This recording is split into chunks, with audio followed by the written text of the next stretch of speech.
주 동안 창업자 여러분의 심장을 뛰게 한 가장 핫한 뉴스를 골라 아무도 이야기하지 않는 뉴스의 뒷이야기를 털겠습니다. 하드코어 뉴스 깨기 시간 썰전을 지향하고 있습니다. 썰전이 아닙니다. 좋아요, 좋아요. 네, 스타트업 팟캐스트 비욘드 스타트업에 오신 것을 환영합니다. 저는 이한종입니다. 이은세입니다.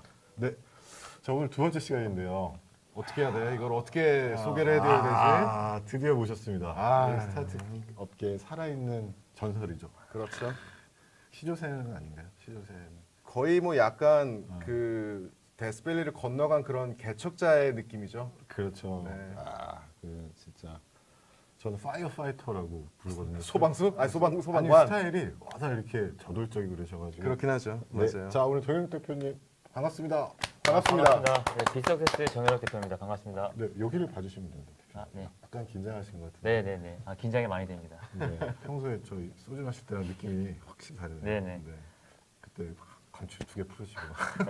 근데 오늘 더워가지고 너무 그러시죠. 네. 이상하지 않아요? 그렇다고 아유, 하더라도. 더운 날씨에 이렇게 누추한 저희 스튜디오까지. 아닙니다. 와주셔가지고. 초대해 주세요. 영광입니다. 저희가 가세가 좀 늘었습니다 뒤에 그렇죠. 그러게요. 이거 진짜 우리 스태프들이 골랐어요. 우리 스태프들을 위해서 박수 한번 치겠습니다. 고맙습니다. 자, 그래서 오늘 이 공간에 대해서 아직 사람들이 잘 모르고 있어가지고 여기는 공동역 앞에 있는 서울 창업허브 3층에 있는 컨텐츠허브 스튜디오입니다. 네, 그렇죠? 그렇습니다. 이제 여기가 대한민국에서 가장 큰 스타트업 보유기관이죠. 맞아요. 네, 그래서 여기서 이제 우리 총괄님이랑 저희가 계속 하게 될 비욘드 스타트업 프로그램에 대해서 간단히 소개를 좀 하고 그래서 네. 저희가 이제 정 대표님을 한번 집중 탐구하는 시간을 가져보도록 하겠습니다. 네. 일단 우리 비욘드 스타트업 프로그램은요.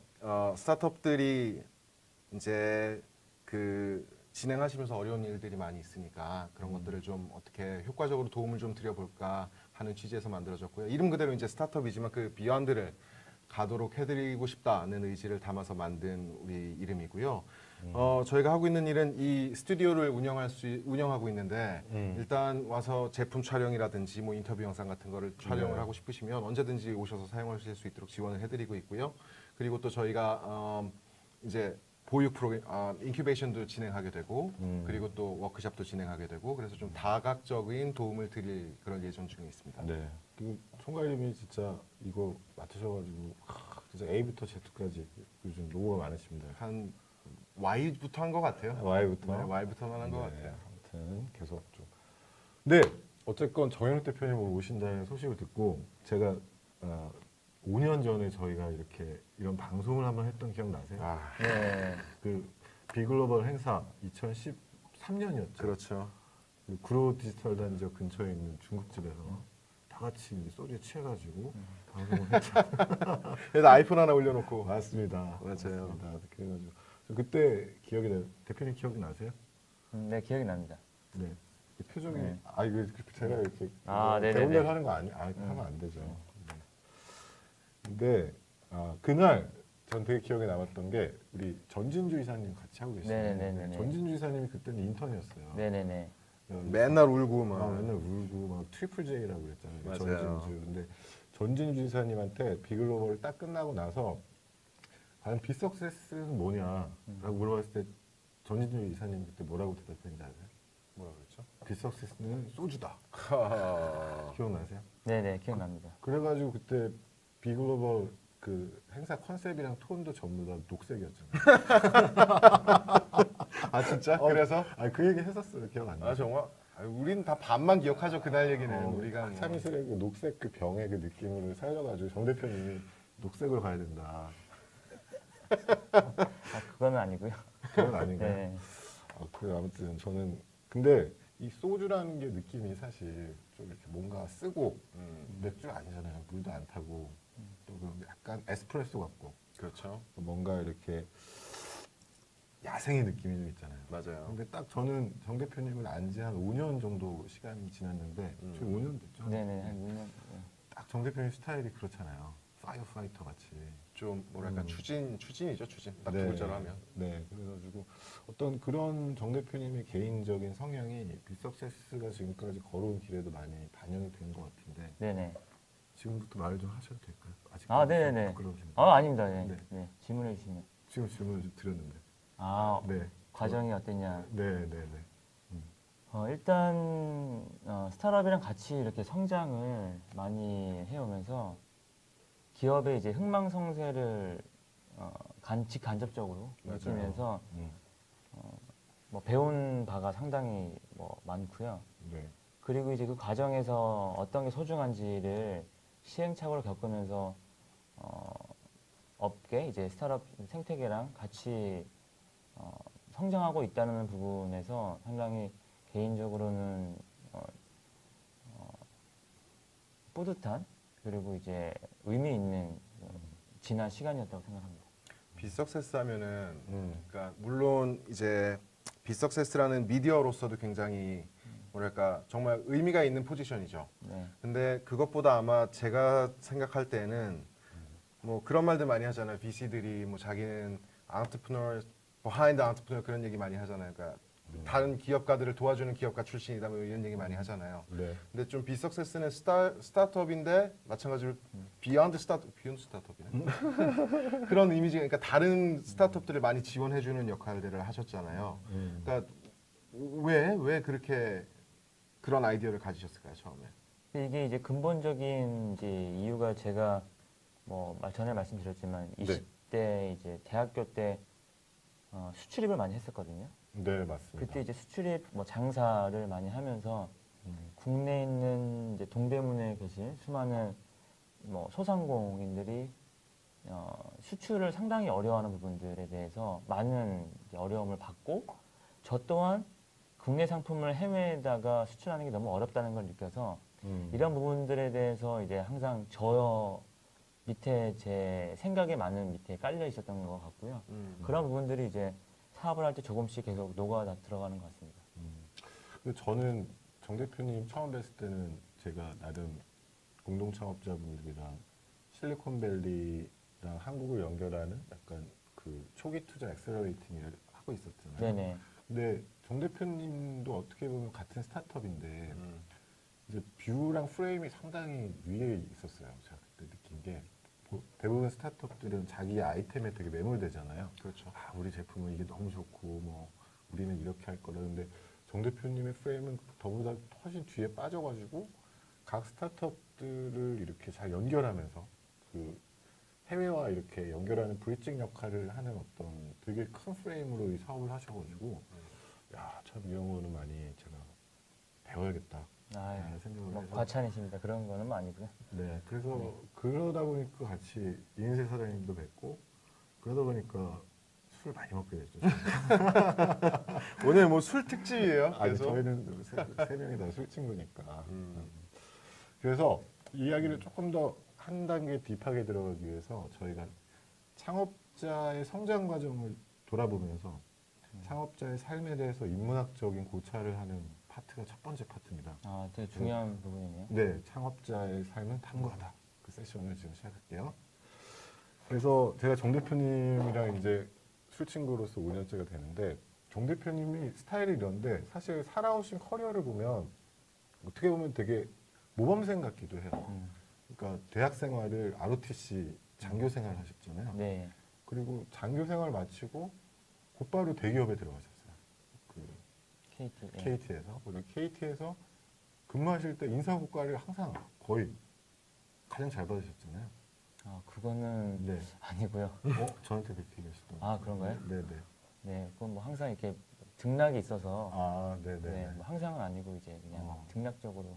그러니까 어떻게 보면 이렇게 제도권일 수 있는 장교 생활도 아주 잘하셨고 대기업에서도 뭐 그 홍보 영역이나 인사 영역에서 근무하셨던 걸로 알고 있는데 네네. 이제 그런 영업 홍보 인사. 네, 그렇죠. 이제 그런 식의 어떤 삶의 스타일이 이런 스타트업 라이프랑은 또 많이 다르잖아요. 그러니까 잘 모르는 사람이 보면 저분은 되게 성실하게 대기업의 임원으로서 성장하실 분인 것 같기도 한데 이제 어느 날 이렇게 스타트업을 도우려고 하는 플랫폼 미디어를 만드셨잖아요. 이제 그 과정에 대해서 좀 저희가 조금 얘기를 들어볼 수 있을까요? 되게 중요한 질문인데요. 네.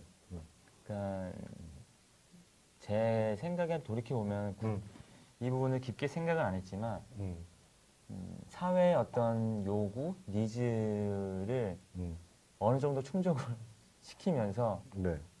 하고 싶어 했던 것들을 계속 좀 했던 것 같아요. 아, 네. 근데 그게 뭐 전통적으로 이제 부모님의 기대를 저버리지 않으면서 아, 그 이제 바운더리 내에서 뭔가를 했던 것 같고 그 바운더리 내에서 이제 했던 부분들이 이제 뭐 잦은 아니지만 어떤 뭐 주로 이제 수출입 장사를 이제 몇 년 한 4, 5년을 계속 했었거든요. 네네.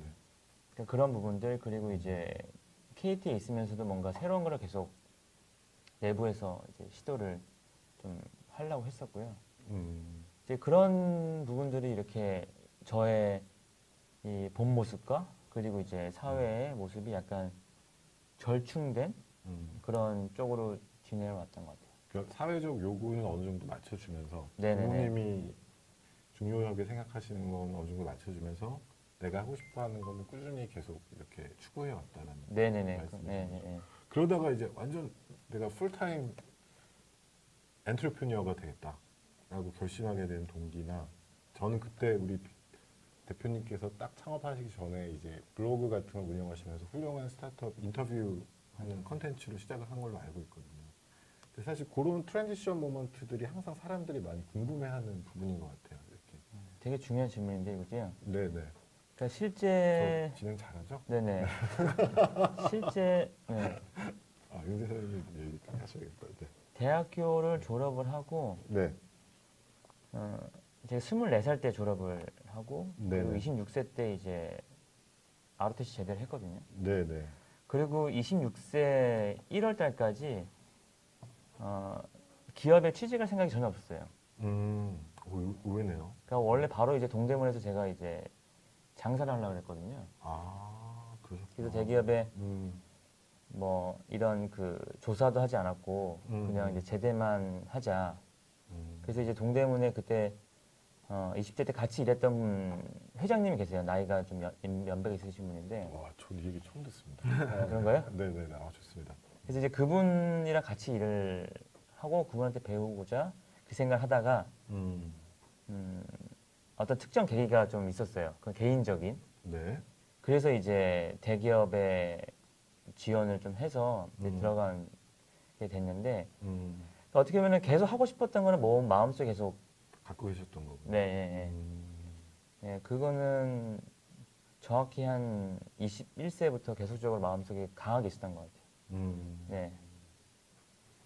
윤 선생님. 전에 하셨던 그 뭐 이름 얘기해도 되니까 옛날 얘기니까 JRI가 그때예요. 21살? 네네. 어, 저페니즈 레스토랑 인테리어라고 해가지고 그것도 말씀 좀 해주세요. 그 JRI. 이런 얘기 다 해도 되나요?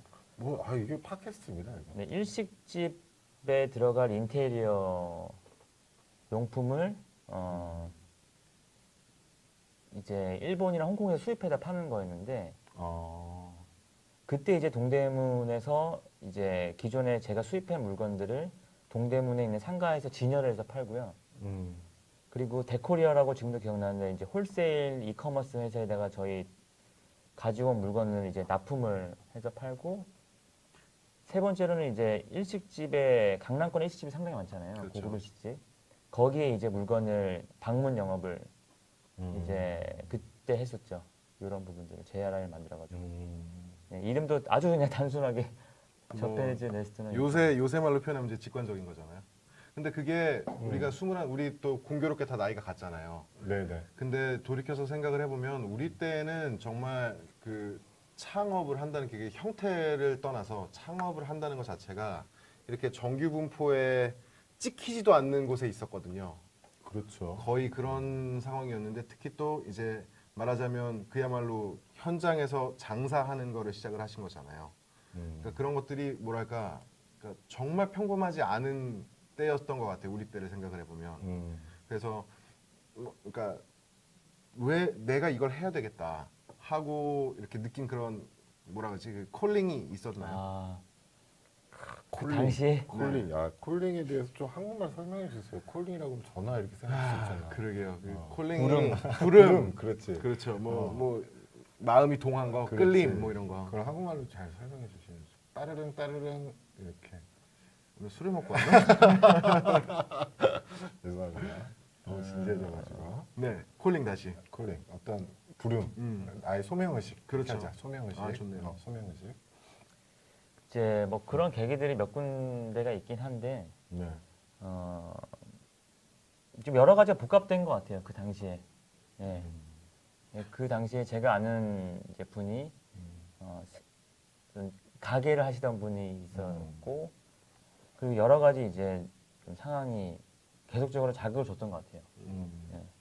그러니까 지금 은세 사장님께서 저는 되게 좋은 화두를 꺼내주신 것 같은데 저는 2013, 14년도 이제 정 대표님이 하시는 비글로벌 행사를 이제 간접적으로 같이 돕고 네. 그런 빅서크세스의 기고라로서 글을 쓰면서 제가 되게 인상 깊었던 거는 어떤 훌륭한 스타트업이 뭐냐고 물어보면 그 자신의 콜링, 네. 소명의식과 그 일 자체가 상당히 싱크가 맞는, 그러니까 딱 이거다.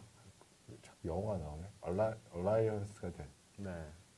그런 스타트업이 정말 좋은 거다라는 결론을 한 2년 동안 그 다양한 글을 쓰거나 또 그런 행사를 도우면서 제 일도 물론 있었지만 그러면서 느껴서 제가 당시에 좀 안정적인 투자일 정도도 계속 해왔지만 다시 한번 창업을 해야겠다는 결론을 내리게 된 계기가 그때 시절이었거든요. 사실.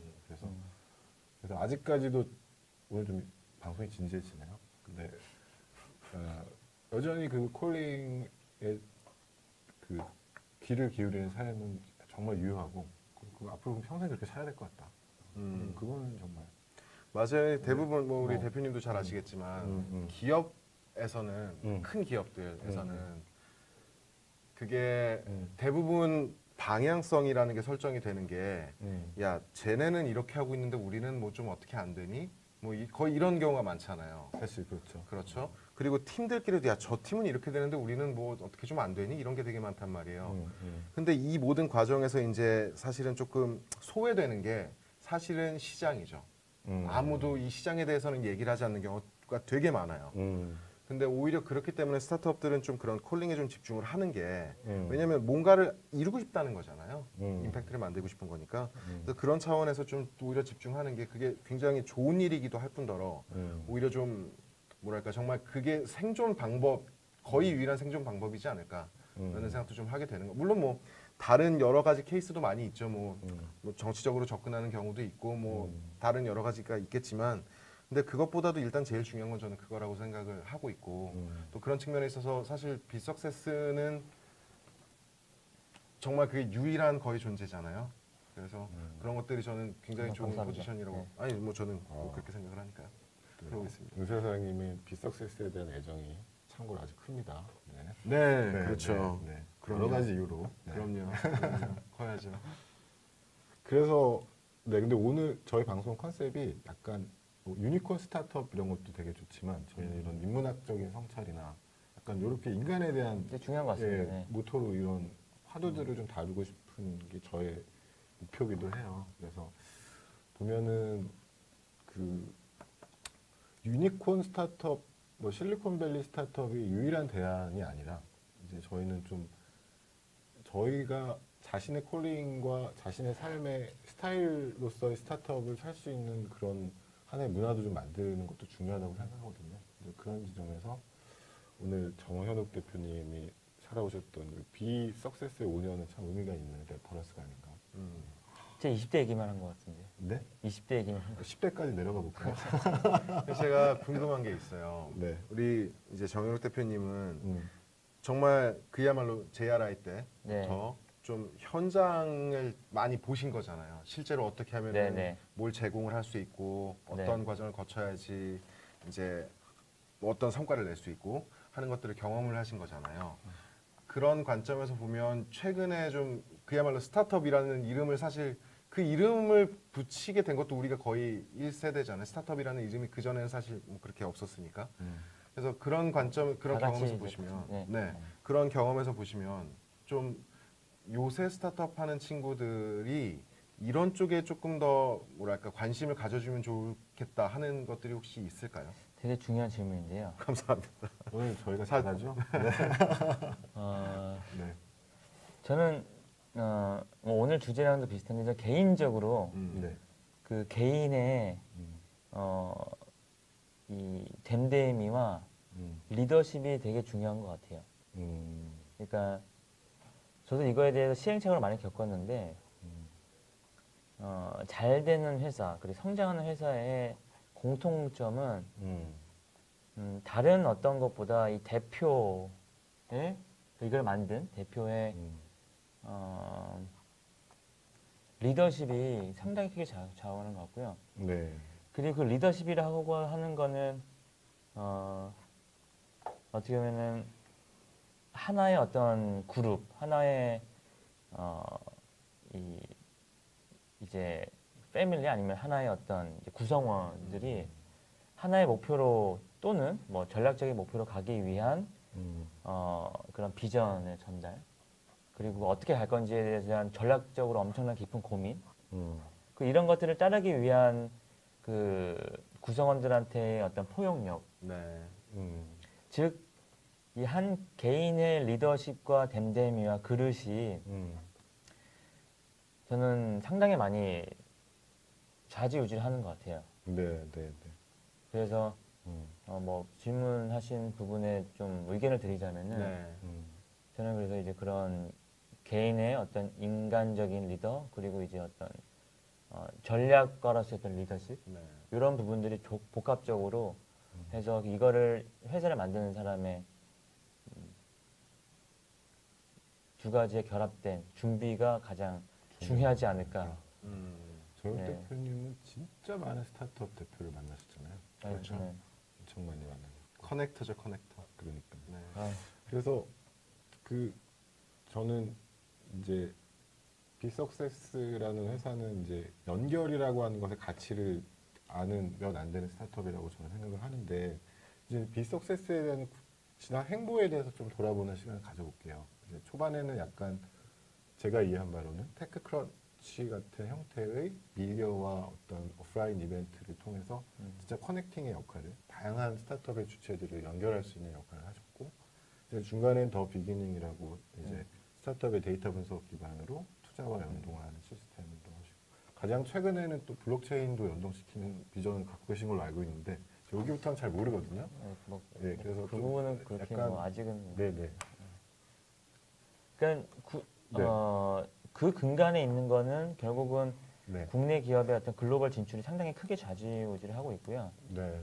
그래서 미디어도 이제 한국문 버전, 영문 버전을 통해서 어떤 정보의 갭을 줄여주고 네네. 그리고 이제 국내에 있는 소식들이 해외에 다이렉트하게 연결될 수 있는 그런 채널 네. 그리고 오프라인이라고 하는 어떤 행사를 통해서 실질적으로 만날 수 있는 공간을 제공을 하고 네. 비기닝이라고 하는 어떤 온라인 시스템을 통해서 이제 온라인에서도 이루어질 수 있는 부분들이 어떻게 보면 하나의 맥락인 거거든요. 네. 네. 하나의 어떤 표현 방식이 다를 뿐이지. 네네. 그래서 이제 이런 것들을 이제 복합적으로 계속 뭐 경험하고 이제 성장시켜 나가면서 연결이라고 하는 부분들에 대한 부분들이 단순하게 말씀드리면 그냥 단순한 연결은 적용되지 하기 어렵고 그렇죠. 네. 상당한 그 다음 스텝을 고려한 연결이 됐을 때 그 연결의 시작점이 힘을 발하지 않을까라고 하는 부분들을 좀 많이 느끼고 있는 부분들입니다. 네. 훌륭한데요. 그러니까 그게 음. 그런 거잖아요. 좀 말이 좀 애매해. 좀 애매하긴 했습니다. 네, 네, 네. 네. 그 다음 단계를 계속 고민하고 이제 연결이 돼야 된다는 말씀이잖아요. 네. 그러니까는 저는 이제 워낙에는 전략을 베이스로 가지고 있는 사람이니까 근데 우리 관점에서 보면은 진짜 제일 싫은 상황이 막 산 타 올라왔는데 이 산이 아닌가 봐 약간 이런 상황이란 말이에요. 이게 어디로 가야 될지 모르니까 잘못 올라간 거잖아요. 그래서 그런 차원에 있어서 저는 우리 좀 갑자기 궁금한 게 생겼는데 자 그럼 지금까지 우리 비석세스와 또 비글로벌과 비기닝 이런 행보를 거쳐왔잖아요. 그러면 이게 우리가 진짜 그래서 궁극적으로 오르고자 하는 산은 뭔지에 대해서 좀 들어보고 싶어요. 오늘부터 이은세 선생님 되게 중요한 다운 건데요. 질문이십니다. 그러니까 결국은 국가 간의 어떤 중소 상공인들이 연결될 수 있는 그런 구조를 만드는 게 되게 중요한 것 같아요. 네. 그러니까 그런 거가 꼭 빅서스 내에서 다 해야 된다 이런 건 아닌 것 같고요. 이런 경험들을 바탕으로 이제 각 국가 그리고 이제 어떤 비즈니스 간에 연결이 될 수 있는 그런 연결의 고리들을 지속적으로 좀 시스템화 시켜서 넓혀 나가는 부분들이 그 확장성을 고려를 해야 될 시점인 것 같아요. 예전에는 우리 비석세스에서는 그 비전은 그거였잖아요.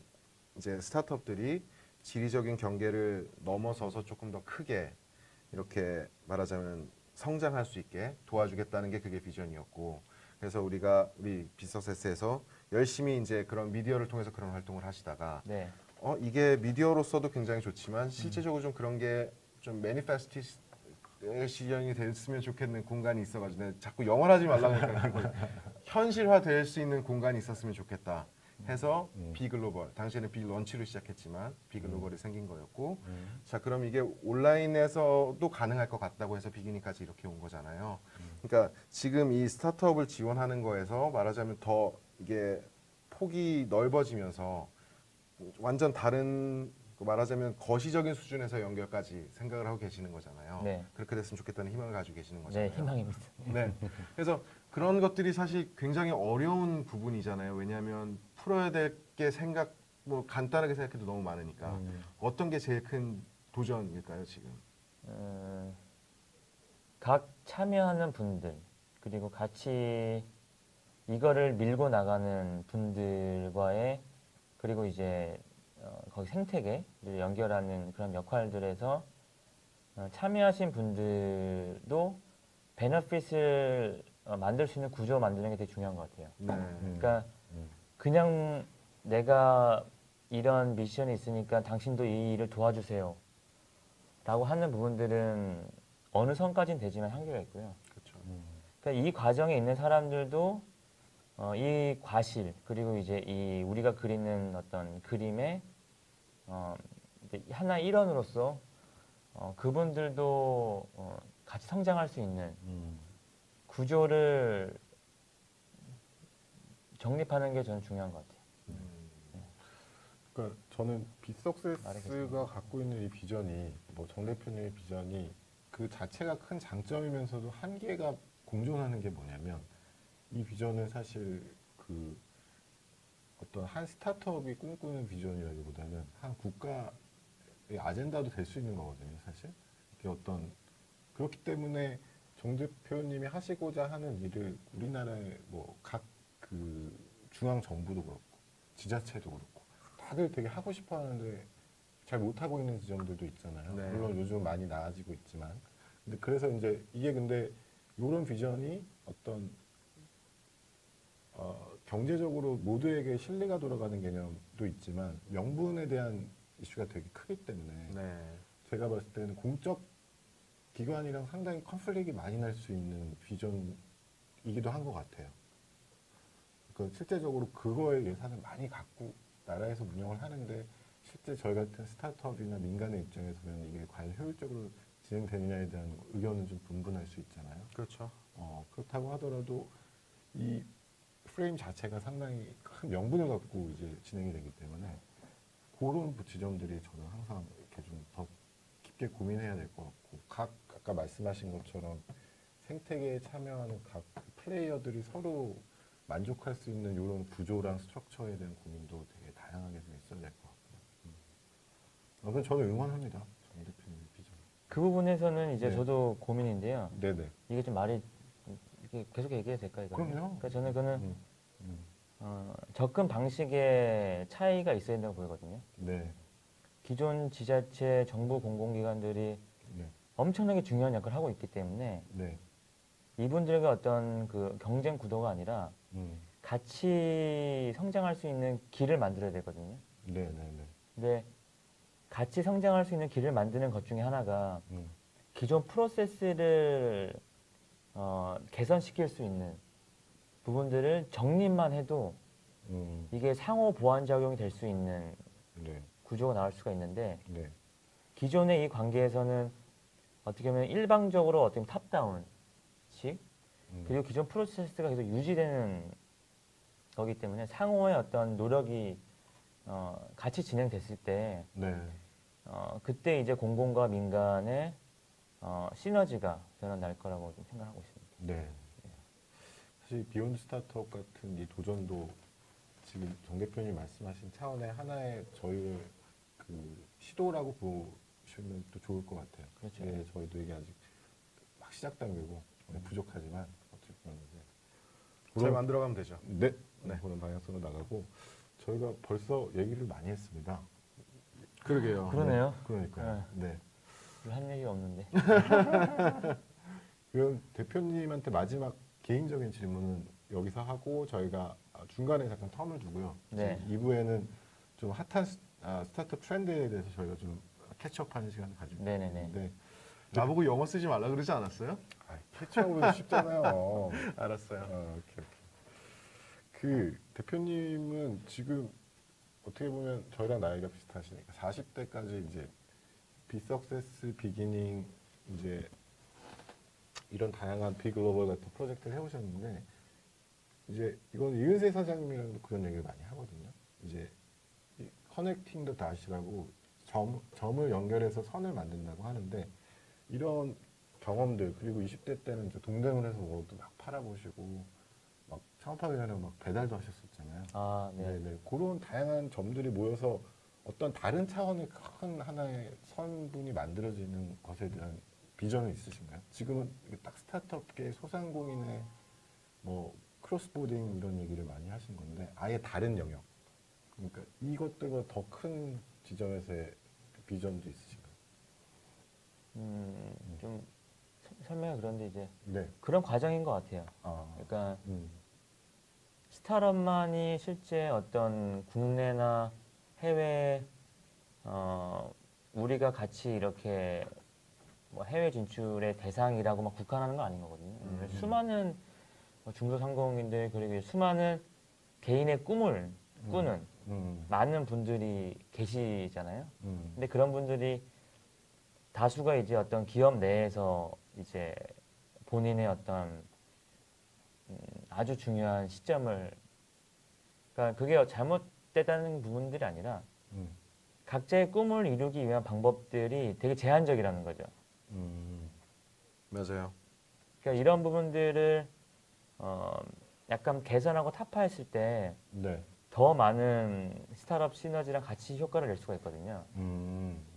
근데 여기 안에 있는 이제 구성원들도 각자만의 어떤 이유와 어려운 점이 있어요. 그러니까 이런 부분들을 우리가 동일하게 해소를 했을 때 아까 뭐 공공기관이나 민간이나 어떤 글로벌 진출이나 해외 진출이나 각자의 꿈을 이룰 수 있도록 해주는 그런 시스템을 일정 부분 만들어준다고 하면 처음엔 힘들겠지만 뭐 사회적으로나 국가적으로나 네. 되게 더 높은 이 경제 수준을 이룰 수 있지 않을까. 사실은 뭐 저희가 정치를 이제 오프라인에서 자주 저는 최근에 특히 자주 얘기를 하고 있는 건데 이제 저는 미국에 어쨌든 베이스가 있잖아요. 네네. 뭐 지금 이제 한국에 들어와 있지만 근데 가서 보면 거기 경제 상황이 그렇게 좋지 않아요. 근데 그런데도 불구하고 이게 잘 이렇게 돌아가고 있는 거는 사실은 스몰 비즈니스들이 살아있기 때문이에요. 네. 그래서 그 위치에서 경제가 활성화가 되니까 사실은 전체가 다 되는 거란 말이에요. 근데 우리나라는 조금 보면은 그러니까 저도 지난 정부의 정책에 조금 뭐 목소리를 드리긴 했지만 제가 좀 이런 거는 조금 안 해주셨으면 좋겠습니다라고 생각을 하는 거가 뭐냐면 너무 한국적인 접근을 해요. 무슨 뜻이냐면 되게 이분법으로 접근을 해요. 야 너는 창업이야 스타트업이야. 그럼 너는 스타트업이네. 너는 창업이네. 사실 그런 접근은 그렇게 좋지 않다고 저는 생각하거든요. 그래서 다시 뭐 미국 얘기를 잠깐 해서 안 됐지만은 예를 들면 거기서는 60대 어르신께서 식당을 갑자기 하시고 싶어 하신대요. 그럼 그것도 스타트업이에요. 뭐 영어라서 그런 것도 있겠죠. 영어에서는 스타트업이니까. 그런 차원에서 보면 아마 제가 이해를 하기로는 우리 비석세스에서 앞으로 하시고자 하는 게 소상공인이라고 얘기를 하셨지만 좀 넓은 측면에서 넓은 범위에서 보면 전체의 그 말씀하신 것처럼 꿈을 쫓는 사람들을 다 포괄하는 개념일 수 있지 않을까? 그리고 저는 또 그래야 돼야 된다는 생각도 좀 가지고 있고요. 그래서 저는 뭐 오히려 넓게 그렇게 보시고 가는 거가 너무 좋다는 생각이 들었고 그리고 말씀드린 것처럼 좀 그 스몰 비즈니스들이 잘 되지 않으면 사실은 돌아갈 수가 없는 게 경제이기 때문에 네네. 네, 그래서 그런 측면에서 좀 역할을 많이 해주실 거라고 기대가. 아닙니다. 잘 부탁드리겠습니다. 네. 아, 무슨 저기 중소기업 부가 됐나요? 중기부의 그 저 국장님들이 이렇게 전화 주세요. 회의하시는 것 같아요 지금. 전화 주시던지 저기 창업허브 3층에 제가 너무 지루하게 해서 죄송합니다. 아니요. 그런 의도가 있는 건 아니었는데. 아니 워낙 또 그쪽에 이렇게 딱 프레임을 가지고 계셔가지고. 자, 그럼 1부는 저희가 이렇게 간단히 마무리를 좀 하고요. 간단한 인터미션 개념으로 여기 영상을 하나 저희가 1주년 영상을 틀어야 될 게 있습니다. 그래서 그거를 보고 2부에 돌아오도록 해도 괜찮을까요, 스텝? 네. 하나, 둘, 셋. 서울 창업허브 생일 축하해.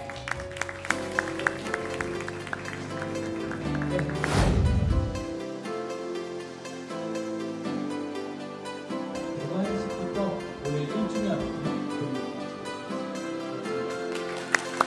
세계 새로운 대한민국의 성장을 끌어내 베이스 캠프가 될 것이다. 이렇게 자신 있게 말씀드렸는데요.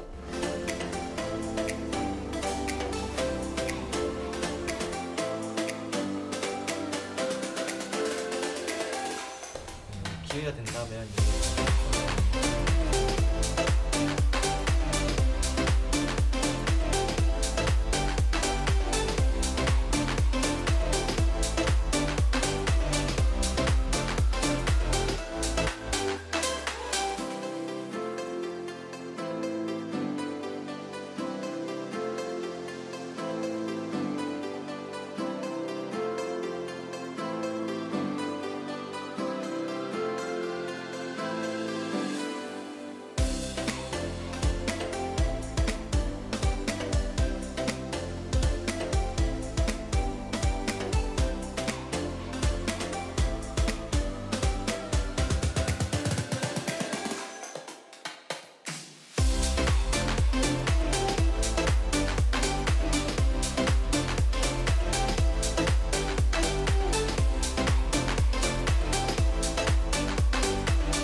요리 두 가지 드실 수 있고요. 디저트는 한 가지 고르실 수 있으세요. 그래서 디저트는 오른쪽 버튼을 고르시면 되고.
네, 일단 저희 초기 창업 기업 같은 경우에는 이런 박람회라든지 전시회 같은 것들을 참여하기가 부담이 되는 것이 사실인데요. 그런 비용적인 측면이라든지 시간적인 측면에서 이렇게 하루에 많은 기업체 분들을 만나서 저희 회사를 소개할 수 있고 저희 제품을 소개할 수 있는 자리가 된 것 같아서 너무 만족스럽고 저한테는 좋은 기회가 된 것 같습니다. 작년에도 참여를 했었고 올해도 참여를 했는데 올해 같은 경우는 좀 더 실질적인 얘기들 그리고 전문적인 얘기들까지 다 이해를 하시고 또 도움이 될 수 있는 부분들을 만들어 주시려고 노력을 많이 해서 훨씬 더 유익했던 것 같아요.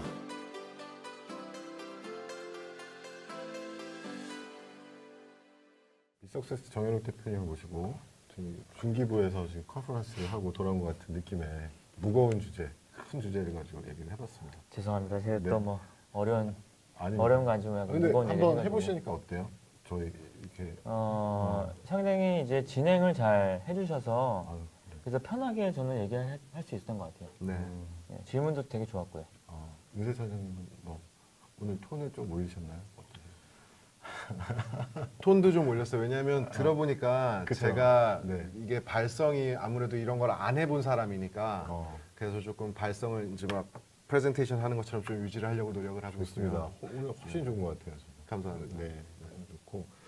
자, 이분은 저희가 이제 그 이번 주에 가장 핫한 그 스타트업에 관련된 뉴스나 트렌드를 좀 약간 한삽 덮어보는.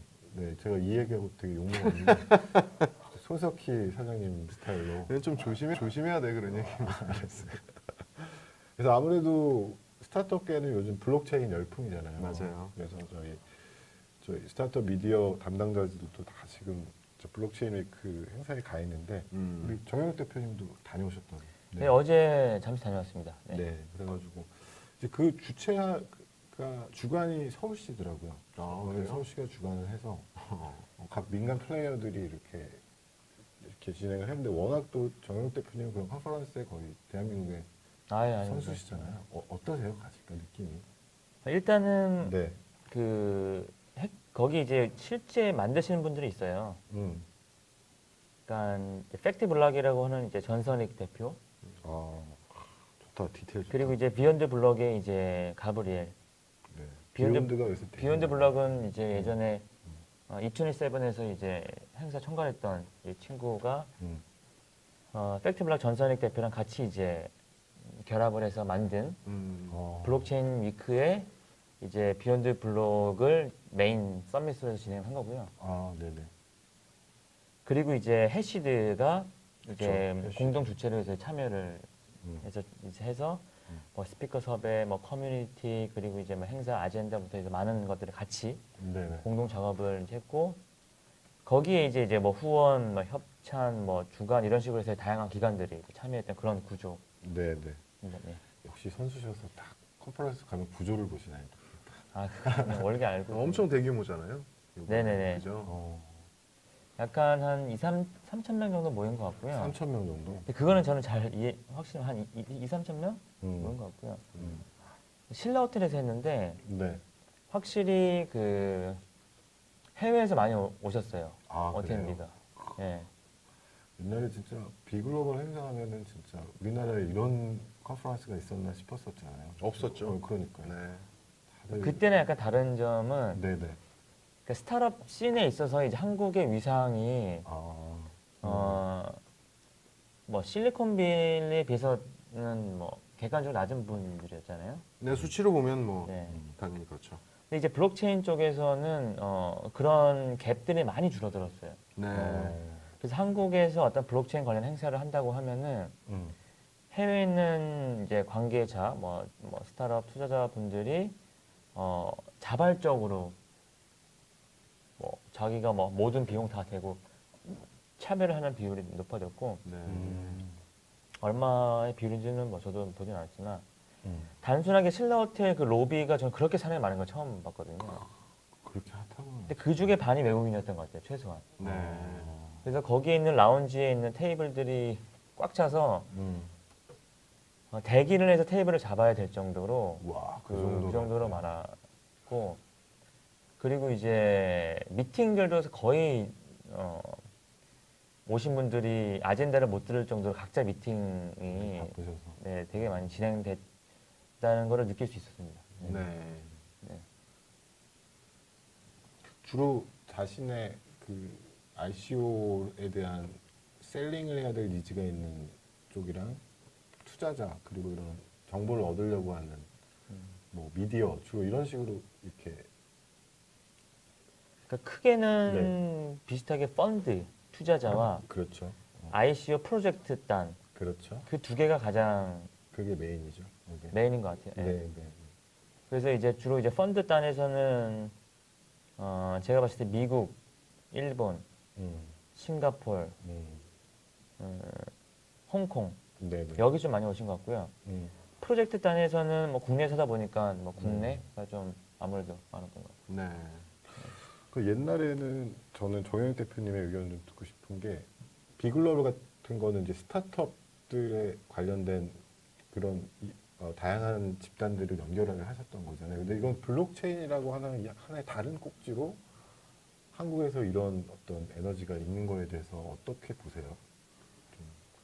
그러니까 한국 전반적으로 말씀. 네, 그 스타트업은 되게 큰 것 같은데 블록체인은 어떻게 보면 하나의 버티컬인데 이게 하나의 어떤 새로운 세계를 여는 패러다임이 될 수도 있는 건가요?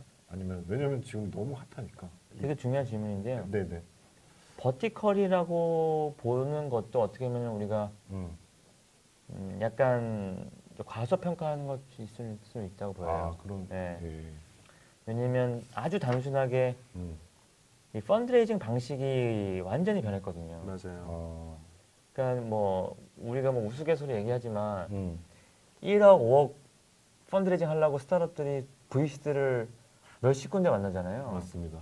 그리고 너는 이게 안 돼, 저게 안 돼 하면서 이제 뭐 거절도 많이 당하기도 하고 뭐 그런 이유가 있었을 수도 있고 아닐 수도 있겠지만 다만 ICO 시장에서는 이런 부분들에 대한 검증이 아직은 상당히 부족한 부분이 있어요. 프로세스에 듀 디리전스 부분은. 맞아요. 네. 그런데 단순하게 어떤 프로젝트를 가진 개발자 그룹이 돈을 뭐 한 100억에서 더 많게 모을 수 있다라고 하는 것 자체가 기존의 스타트업에 있는 사람들, 그 창업하는 사람들한테 되게 파격적인 그런 접근과 현상이거든요. 맞습니다. 역시. 그 지금 말씀을 어떤 그거는 좀 관점에 따라서 달라질 수 있을 것 같은데 네네. 예를 들면은 이런 거예요. 뭐 우리가 전에는 그런 웹 서비스가 있었잖아요. 그러니까 뭐 말하자면 홈페이지에 들어가서 뭐를 했잖아요. 근데 그게 모바일이 나오면서 모바일 상에서 모든 것들, 많은 것들을 완전히 모든 건 아니니까 많은 것들이 가능해졌잖아요. 네네. 그러니까 그렇게 보시면 될 것 같아요. 그래서 지금 그러니까 말하자면 인터페이스가 바뀌는 시기인 것 같아요. 그래서 예를 들면 한국에서는 조금 뒤진 것 같지만 예를 들면은 뭐 미국 같으면 거의 그 모바일 앱 만들지 않고 챗봇 만들어서 하는 것들이 되게 거의 뭐 모바일 앱처럼 사용되고 있고 그런 식으로 인터페이스가 계속 바뀌는 지금 시기인데 지금 블록체인은 기술이잖아요. 근데 이 기술을 활용해서 다양한 애플리케이션이 나올 수 있단 말이에요. 그렇죠. 네, 그래서 이걸 하나의 서브 세그멘트로 볼 수도 있지만 근데 그것보다는 어떤 근간이 발전되는 방향 중에 하나를 보면 그 조금 더 파급력을 다르게 볼 수 있는 여지가 있는 것 같아요. 그러니까 저도 지금 두 가지 생각을 같이 갖고 있어요. 그러니까 이거 버티컬이기도 한 것 같은데 게임 체인저로서의 어떤 기술적 기반도 있는 것 같고. 그렇죠. 그러면서 이제 각 산업 영역에 이렇게 적용될 수 있는 범위가 너무나 크다. 근데 그 각 ICO를 하는 주체들을 검증할 수 있는 프로세스가 아직 너무 초기 단계다. 네. 듀디리전스도 안 하고 막 몇백억, 몇천억 뭐 이런 식으로 가는 분위기잖아요. 네. 그래서 이런 시점에서 이제 그 우리 정영욱 대표님께서 뭐 좀 어려운 질문일 수도 있겠는데 스타트업 쉬운 질문 해주시죠. 그러니까 왜냐하면 이제 이 방송에 좀 창업자나 이런 그 엔트레프리너십 관련한 분들이 좀 많이 보니까 네. 이분들은 각자 산업 영역이 갖고 계신데 그렇죠? 근데 그러면서 이렇게 하나의 큰 트렌드로 다가오는 이 블록체인 기술을 내 사업에 어떻게 적용할 것인가는 모두가 다 고민을 하게 될 것 같아요. 근데 그런 부분에서 어떤 조언을 좀 드릴 수 있을까요? 이거는 조언을 하기는 저는 상당히 어려운 부분이라서 네네. 조언은 아닌 것 같고요. 네. 제 의견만 네, 의견으로 가죠. 만 전해드린다고 하면은 음. 기존에 계신 플레이어분들이 많이 이렇게 고민하실 거예요. 네네. 그게 프로젝트 단위든 뭐 펀드레이징 단위든 아니면 팀 단위든 네. 거기 있어서는 이걸 말씀드리기가 상당히 좀 그런데 그런 이야기를 해주시는 게 여기 팟캐스트. 저는 네. 저도 시행착오를 겪은 부분인데 전 실행이 가장 중요한 것 같아요. 실행. 네. 네. 그리고 큰 파도를 또 볼 줄 알아야 되거든요. 네. 타이밍도 되게 중요한 것 같아요. 네. 그러니까 이거는 어떤 기회를 어떻게 포착을 하느냐, 그리고 얼마나 실행을 하느냐 이럴 수는 있어요. 작년 6월부터 올해 초, 작년 말까지 ICO라는 수많은 프로젝트들이 펀드레이징을 되게 많이 했고 네. 그 중에 많은 것들이 스캠일 수도 있고 아닐 수도 있지만 의심을 받고 있고 네. 이제 우리나라 이제 아이콘 같은 경우는 아이콘 같은 경우는 국내의 어떤 위상을 올려준 상당한 중요한 프로젝트. 네, 맞습니다.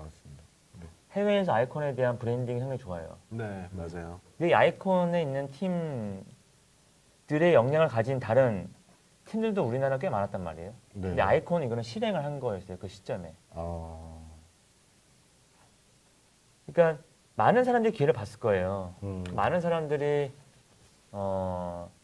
도전을 해보고 싶었을 거고요. 저는 그렇게 생각을 하고 있어요. 다만 주변에 고려해야 될 사항들이 너무 많은 거예요. 특히 법적인 부분. 그렇죠. 두 번째, 외부의 시선.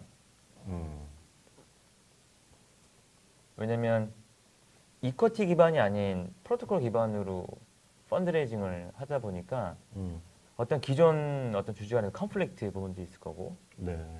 그리고 이 투자자들에서 우리가 어떻게 담보를 해줄 거냐. 네. 투자권에 대한. 이런 부분들을 아무도 검증을 못한 상태였던 거죠. 그런데 도전하신 분들이 있어요. 근데 그런 분들이 결국 또 시장을 개척하실 거였거든요. 그런 면에서 봤을 때 지금도 저는 블록체인을 해야 된다 안 해야 된다 그런 부분들이 아니라 네. 어떠한 새로운 기회가 보여졌을 때는 이거를 그냥 덮는 게 아니라 나랑 상관없다고 덮는 게 아니라 한 번쯤은 신중히 고민해보고 네. 약간 테스트 기반으로 짧게 한번 쳐보면 네. 그 노하우들이 쌓여서 본 게임 때 제대로 할 수 있을 것 같거든요. 그럼요. 네, 그래서 좀 말이 이렇게 좀 아닙니다.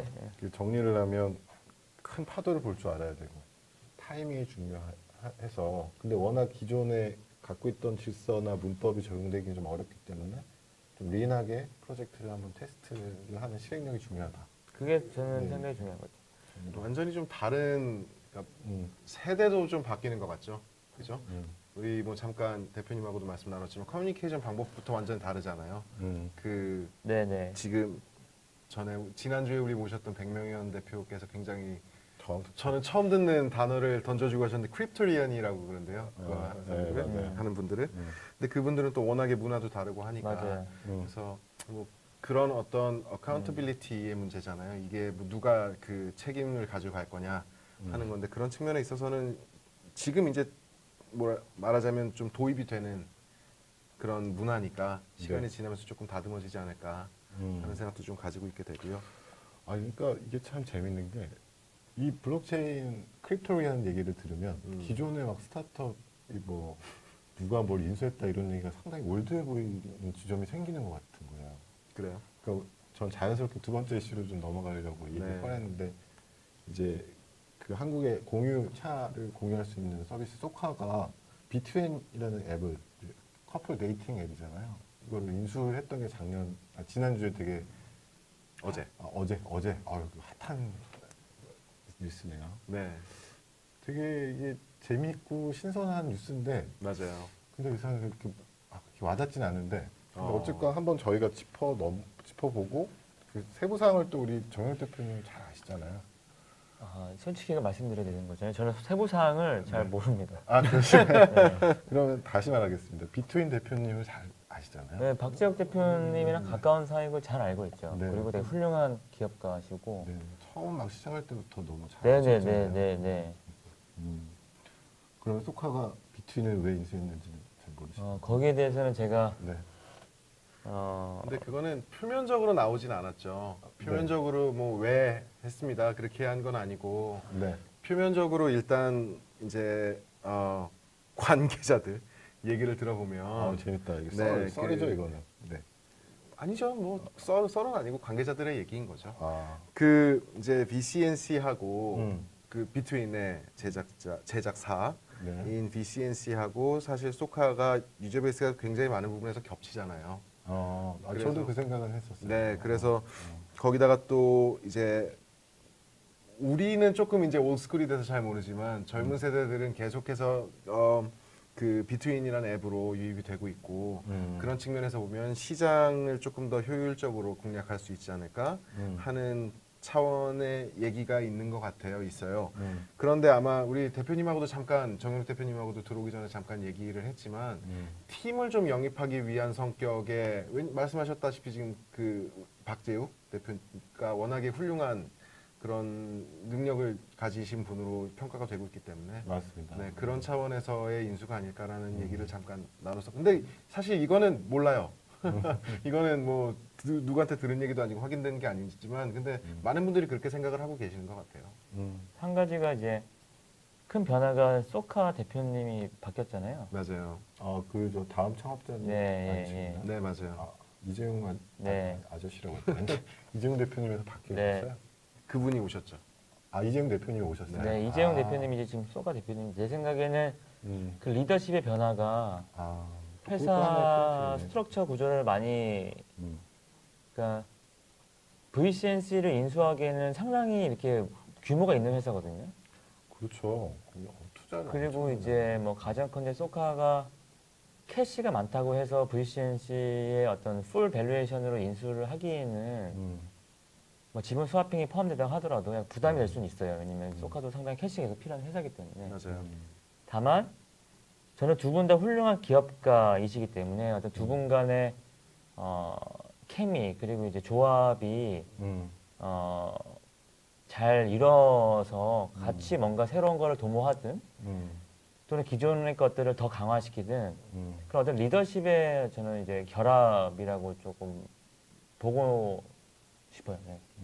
그럴 수 네. 있을 것 같아요. 그리고 소카로서는 지금 그러니까 우리나라의 카시어링이라는 거를 양분하고 있는 게 하나는 소카, 하나는 그린카잖아요. 근데 그린카하고는 좀 다르게 소카는 계속해서 적자를 보고 있어요. 근데 그게 사실 구조적인 문제거든요. 왜냐하면 이 그린카는 롯데 계열로 편입이 돼 있어서 차량을 운행하는 데 있어서 굉장히 많은 부분의 비용을 절감을 하고 있어요.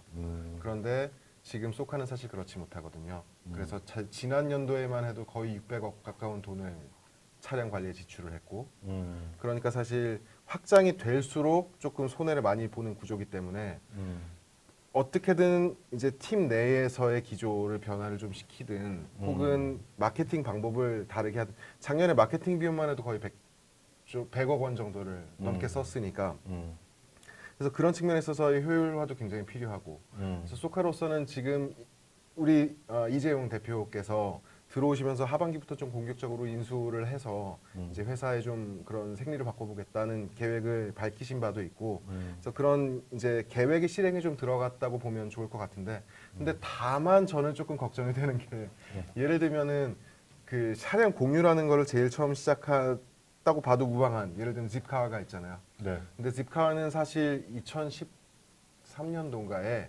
에이비스 버젯 그룹의 인수가 됐어요. 그래서 그 안에서 한 15% 정도의 포트폴리오를 치고 있는데 근데 이것도 여기가 지금 가능한 이유는 에이비스 버젯 그룹이라는 플립 매니지먼트가 되기 때문이거든요. 네. 근데 소카는 지금 그걸 독자적으로 다 해나가야 되는 구조이기 때문에 그래서 그런 차원에 있어서 좀 어떻게 매니지먼트가 되는지가 좀 중요할 것 같고 그래서 저는 그런 측면에서 좀 보겠습니다.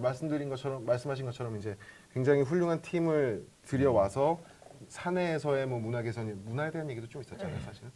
그래서 그런 쪽에서도 좀 개선이 돼야 되겠지만 그런 턴어라운드 시키기 위한 그런 로드맵 중에 하나가 아닐까라고 저는 보고 있습니다. 네.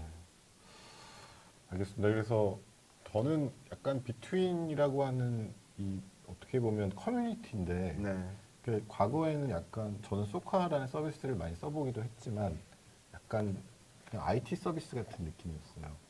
근데 여기에 이제 비트윈이라는 하나의 커뮤니티가 얹어지면서 일어날 수 있는 다양한 재밌는 지점들이 보이는 것 같아요. 근데 사실 이런 식의 이종의 결합을 시킬 수 있는 의사결정을 하는 거는 정말 쉽지 않은 건데 저는 이재용 대표님이 다시 오셔서 이런 구조가 나온 건지 모르고 있었는데 확실히 재밌는 지점이 있는 것 같아요. 그러니까 작년 말로 보면 저는 어쩔 수 없이 좀 재미없는 걸 하던 사람이니까 네. 무슨 이슈가 있으면 이제 자료를 본단 말이에요. 근데 작년 기준으로 보면 만약에 작년 같은 그런 비용 구조가 지속이 되고 그리고 새로운 규모의 펀딩이 없으면 아마 올해까지가 그들이 보유한 자본의 끝이었을 거예요. 네. 그래서 그런 상황에서 이제 새로운 리더십이 들어오면서 또 같이 외부에서 펀딩 수혈을 해서 들어오셨죠. 그래서 그런 측면에 있어서 이제 새로운 좀 전기를 마련하고 있지 않은가 그런 생각이 듭니다. 아주 신선하고 즐거운 뉴스였습니다. 네. 자, 마지막 이슈는 저도 지금 백그라운드 지식이 아무것도 없는 주제인데 제가 막 들고 왔습니다. 옐로우 모바일이 상장하는 과정에 지금 진통이 있나요? 네. 좀 알려주세요, 대표님. 저도 이 부분에 대해서는 네. 상당히 민감한 주제이기도 하고 대부분의 제가 아는 네. 스타트업 대표님이나 여기 관련돼 있는 분들이 많아가지고 이 주제가 나오면 다들 약간 빼시더라고요. 여기는 약간 네. 그러니까 아까 우리 대표님하고 마찬가지로 네. 누구나 알고 있지만 그 이름을 얘기하지 않아야 되는 그런 대상인 것 같아요. 아, 근데 좀 제가 이거를 안타까운 부분들이 있죠. 있죠. 지금 그래서 자료를 좀 보는데 이거는 공개된 자료니까 괜찮아요. 공개된 거예요. 금감원 자료인데 금감원 자료. 금감원 자료예요. 이게 다 뭐라 그러지 사업 보고서를 내야 되잖아요. 네네. 근데 그러니까 이 회사에 감사를 한 회계 펌에서 우리는 평가를 할 수 없습니다 하고 낸 거예요. 여기를 평가하는 걸 거부합니다. 첫 번째는 효과적으로 보고를 할 만한 인력이 자주 교체가 돼서 정보를 얻을 수가 없고 또 중요한 사항들에 대해서 뭐 지분 거래 및 약정 내역을 완전하게 파악하고 관리하는 내부 통제가 필요한데 그게 잘 안 돼 있고 중요한 특수관계자 거래와 관련하여 완전한 특수관계자 범위를 파악하는 내부 통제가 필요한데 하고 있지만 잘 안 됐고 그래서 이거는 뭐 다른 자료를 보기도 전에 그냥 이거는 좀 뭐지 하는 생각이 사실 저는 좀 들어요. 이 보고서를 올린 이 회계 펌이 네, 옐로우 모바일이 이렇게 고용한 회사 아닌가? 그렇죠. 근데 이런 보고서를 내요? 그건 그들의 의무니까요. 아, 그래서 뭐 보시면 알겠지만 이제 그 사업 보고서를 보면 잘 돼 있는 회사는 되게 짧아요. 그 앞에 평가 의견이 뭐 문제 없음 끝이에요. 근데 이제 그 길수록 문제가 있는데 이거는 사실 그것도 아니고 별지예요. 별지를 이렇게 이들이 PDF로 떠서 넣는 거예요. 그러니까는 좀 뭐랄까 신중하게 봐야 되는 것 같아요. 근데 다만 제가 이제 어쨌든 그 투자 사이드에 있으면서 보면 기업의 가치가 우리가 흔히 말하는 밸류에이션이라는 게 매출이 있는 경우에는 에비타라고 하는 개념이 있죠. 그러니까 세금하고 또 감가상각 같은 것들이 적용되기 이전에 그 earning이에요. 수익에 보통 이 옐로우 모바일 같은 조금 후기라고 볼 수 있는 기업에는 9.7배 정도에서 그 밸류에이션이 나온단 말이에요. 근데 여기는 2016년도에 받은 밸류에이션이 보니까 47억이래요. 4조 7천억 원의 밸류에이션을 받았대요. 네. 유니콘인 거죠. 네. 근데 역산을 해보면 그냥 10배라고 간단히 쳐서 생각을 해보면 매출이 에비타가 4,700억 원이 나와야지 그게 정당화가 되는 거예요. 네. 물론 그게 미국하고 한국하고 차이는 좀 있죠. 근데 달성이 안 돼 있기 때문에 그래서 조금 뭐랄까 생각할 게 좀 많아지는 그런 회사인 것 같아요. 네. 그렇습니다. 이게 아무도 얘기하지 않는 얘기를 해야 되니까. 저는 이제 그 옐로우 지금은 이제 옐로우로 바꿨으니까 옐로우도 제가 제일 처음에 말씀드린 그 부분 어떤 회사 간 스트럭처에서의 어떤 상호 이익 그리고 이 리더십의 보존 그리고 강화 이 부분들이 조금씩 소홀해졌던 것 같아요. 네. 저는 어떤 사업 모델 그리고 그런 것보다 말씀드린 이 두 가지가 지속적으로 소홀해지면서 핵심 인재, 핵심 사업 그리고 이제 충성을 가진 로열이 있었던 그런 초기 멤버들의 어떤 이탈 그런 맞아요. 부분들이 어떤 그 근간을 조금씩 흔들지 않았나, 그것 때문에 힘들어지지 않았나, 라는 부분들이 있기에 회사가 이제 크던 작던 이 그 두 가지에 대한 고민과 성장 그리고 이제 공유가 상당히 중요한 것 같아요. 저는 좀 안타까운 마음도 커요. 왜냐하면 사실 우리 비석세스에서 굉장히 열심히 노력해 주셨고 또 각종 정부 기관과 또 프라이빗 영역에서도 많이 노력을 해주셔서 한국 생태계가 이렇게 좀 많이 알려진 거는 분명한 사실이지만 그렇게 된 기폭제 중에 하나가 예를 들면 쿠팡이라든지 옐로우라든지 이런 분들이 계시기 때문이기도 하거든요. 그래서 생태계의 일원으로서 굉장히 잘 됐으면 좋겠다는 생각을 하고 있는데 근데 이제 그러니까 제 지인의 얘기를 쿼트를 하자면 빌려오자면 뭐라 그랬냐면은 그분이 이거는 악화가 양화를 구축한 아주 전형적인 사례라 그랬어요. 여기서 악화라고 하는 거는 이제 bad money고 양화는 good money고 구축은 만들었다는 게 아니라 이제 그 축구하는 그 축자거든요. 밀어냈다는 얘기예요. 지금 보면은 우리 옐로우가 IPO를 한다고 하면서 적자 기업이 적자 기업의 등에 타서 올라가는 형태로 하고 이걸 하기 위해서 500억 정도를 메자닌으로 뭐 그들은 뭐라고 이름을 붙이던 메자닌 형태로 지금 가지고 있단 말이에요. 메자닌이 뭔가요? 그러니까 상장하기 직전에 필요한 자금 규모 등을 맞추기 위해서 가지고 오는 투자. 그러니까 뭐 ROI는 그렇게 크지 않더라도 단기적으로 IPO 이전에 들어오는 투자를 메자닌이라고 하는데 그걸 통해서 이제 올라타서 말하자면 우회 상장해서 들어가겠다는 건데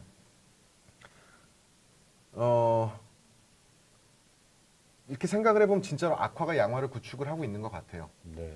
그래서 조금 뭐랄까 그러니까 안타까워요. 되게 잘 될 수 있는 그런 것 같은데 뭔가가 계속 대표님이 말씀하셨던 그런 것도 있는 것 같고 또 그 이외에도 굉장히 쉬쉬하는 그런 얘기들이 많이 있잖아요. 맞습니다. 그래서 뭐랄까 좀 많이 안타까운 마음을 가지게 되는 것 같아요. 조금 더 잘해줬으면 진짜 좋겠는데 꼭 이렇게 지금 뭐 말을 뱉어놓고 계속 쫓아가는 수준이란 말이에요. 모양이라서 뭐 저는 좀 그렇습니다. 그렇게 보고 있습니다. 저는 개인적으로 좀 같은 이야기인데 네. 그 옐로우 모바일이나 여기 저기 주주로 참여하신 투자사들 관계자들이 다 저런 신분이 있는 쪽들인데 좀 안타깝더라고요. 안타깝죠. 말씀하신 것처럼 이제 뭐 배달의 민족이라든지 뭐 쿠팡이라든지 이런 옐로우 같은 쪽이 어떤 그 규모의 성장을 해야 스타트업 커뮤니티를 보는 밖의 시선에서 아 이게 진짜 앞으로 보이는구나라는 그런 게 가능할 텐데 그걸 이제 앞에서 뛰던 선두 주자들이 좀 이런 모습을 보이는 게 저는 좀 안타깝긴 하고. 맞아요. 근데 그럼에도 불구하고 오늘 정혁 대표님이 말씀하신 것처럼 결국엔 사람이 먼저다. 네. 네, 맞습니다. 그래서 오늘 저희가 얘기가 길어졌습니다. 네. 좀 약간 너무 깊은 얘기까지 가는 것 같은데 블록체인이건 뭐 과거의 스타트업 뭐 인수권이건 어쨌건 저는 정혁 대표님 말씀하신 그 결국에는 사람과 어떤 관계를 어떻게 릴레이션십 오브 아트 관계의 예술을 어떻게 잘 만들어가느냐가 중요하지 않을까라는 생각을 마지막으로 말씀을 하실 말씀 있으신가요? 네. 아, 네. 그래서 저도 네. 그러니까 좀 말하자면 고백처럼 하자면 예전하고 지금하고 조금 예전에 생각해보면 너무 좀 나이브한 게 있었던 것 같아요. 뭐냐면 이제 예를 들면 전략하고 딱 던지면 보통 사람들 굉장히 팬시한 막 계획, 막 똑똑한 사람들 막 이런 것만 생각을 하잖아요. 네네. 저도 어렸을 땐 그런 게 있었던 것 같아요. 근데 지금 와서 생각을 해보면 계획 아무리 좋은 거 세우면 뭐예요? 뭐 실행이 돼야 되잖아요. 그럼 실행은 누가 하나요? 사람이 하는 거잖아요. 결국 전략을 잘하는 거는 사람을 잘 이렇게 이끌어서 목적을 달성하는 건데 그래서 오늘 대표님 말씀 들으면서 아 그걸 내가 제가 어렸을 때는 또 좀 잘 못 이해했었지라는 생각을 하게 돼서 되게 의미가 있었던 시간인 것 같아요. 오늘 완전히 유익한 시간이에요. 정 대표님 마지막으로 한마디 해주시죠. 오늘 저희랑 이렇게 오늘 뭐 아닙니다. 오늘 뭐 초대해 주셔서 너무 감사드리고요. 네네. 그리고 제가 혹시 뭐 얘기하는 것 중에 혹시 네. 뭐 좀 잘못된 정보가 있으면 언제든지 저한테 말씀해 주시면 저희가 또 네. 정정 그럼요. 또 그건. 정보를 낼 수 있으니까 편히 언제든지 연락을 주시고 네. 그리고 이렇게 좋은 자리에 초대해 주셔서 감사드립니다. 아유. 자, 그러면 오늘 저기 비욘드 스타트업 이제 시리즈 두 번째. 아직까지도 저희 파일럿 단계긴 하지만 그래도 하루 나아지고 있습니다. 네. 가세도 늘고. 그러게요. 네. 우리 스태프들도 표정이 이제 여유로워졌어요. 이제. 좀 그렇죠. 웃고 있네요, 웃고 저기서. 있고, 이제. 네. 아무튼 오늘 여기까지 하겠습니다. 네, 정윤 토피 감사합니다. 네, 감사합니다. 여러분 안녕.